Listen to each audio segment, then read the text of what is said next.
Kahapon nga po naganap na ang Game 2 sa serye ng San Miguel at Phoenix kung saan marami nga pong mga kakaibang pangyayari ang nangyari kahapon. Una nga dyan yung pagsipa ni Christian Standhardinger sa maselang bahagi ng katawan ni Calvin Abueva. Tapos yung isa pa yung pagmintis nga po ni Arwin Santos sa kanyang dunk attempt kung saan after that game nga po nagsalita na itong si Santos ukol sa pagkakamali nga niya. Kaya naman sa ating video mga kabiboy ay atin nga pong pag-uusapan yan. Pero kung bago ka pa lang sa aking channel ay huwag mong kalimutang mag-subscribe.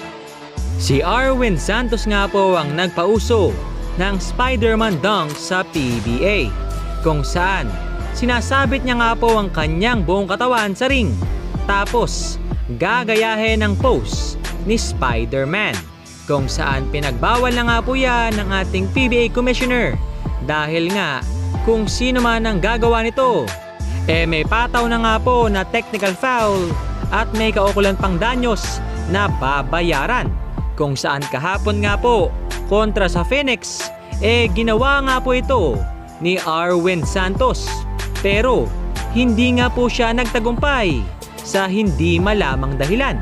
Kaya naman after this game nagsalita na nga po itong si Arwin Santos ukol sa kanyang ginawa.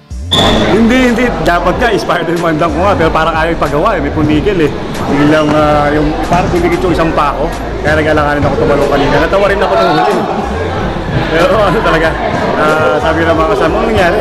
Hindi, bumigit yung sapatos ko parang napatig na ako kanina. Pero wala na yun, at least nanalo kami.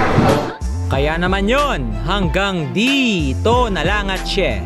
Maraming salamat sa inyong pagsubaybayan once again. This is me, Bob GameStyle TV, saying, bye-bye.